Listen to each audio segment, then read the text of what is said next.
Hello and welcome. We're going to talk about something that I think a lot of us go through, but maybe don't always have the words for.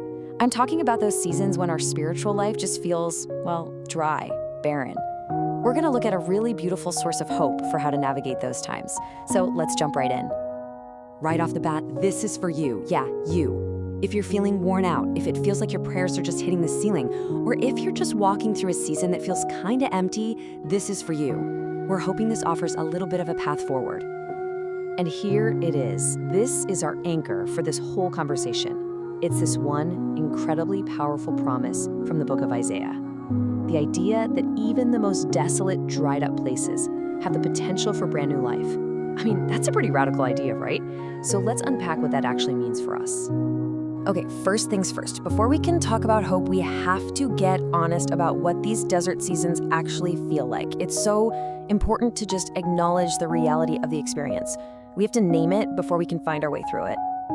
So, does any of this sound familiar? You know that feeling when prayer just feels dull, like you're talking to an empty room? When your heart feels kind of distant and hope is just thin? When life gets monotonous and your soul just feels tired to the bone? Look, these are not signs that you've failed. They are such common human parts of the spiritual journey. And here's the thing, we're not supposed to pretend this isn't happening.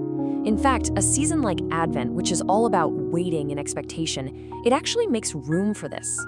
It's an invitation to show up exactly as you are, dryness and all, with no need to pretend you've got it all together. Okay, so let's move on, because acknowledging the desert is really just step one. The real, incredible hope lies in understanding how these barren places can actually be transformed. This is such a crucial, counterintuitive truth.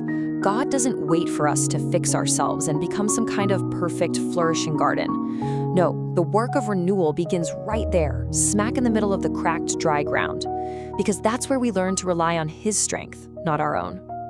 What you're seeing here is this profound spiritual exchange. Our places of struggle, all that weakness, confusion, and despair, they become the very raw materials God uses to bring about the exact opposite: strength, clarity, and hope.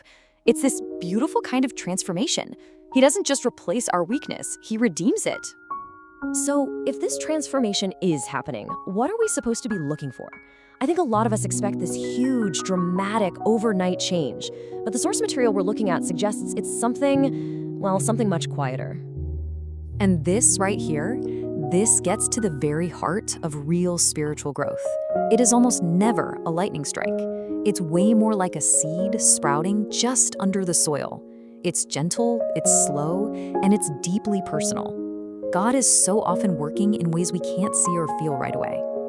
So instead of looking for some huge, flashy event, maybe we can start looking for these small signs, like a tiny flicker of a desire to pray again, or just one small moment of peace in an otherwise chaotic day. Maybe it's hope returning, not like a flood, but like the very first flower you see after a long rain. These are the real signs that the ground is starting to get fertile again. This brings us to a really practical question then. How does all this blossoming actually begin? If it's not about us striving and trying harder, then what's our part in this whole renewal process? This metaphor is absolutely key. Think about it. A desert can't make its own rain, right? It can only receive it. And in the very same way, our renewal doesn't come from our own strength or our own effort. It comes from our ability to receive what we simply cannot create for ourselves. So what does receiving actually look like in practice? Well, it looks like this. And notice, this is not some demanding to-do list. These are gentle invitations. Just open your heart, even a tiny crack. Try to pray, even if it feels clumsy and imperfect. The whole emphasis here is on small, open gestures, not on perfect performance. And that right there just says it all.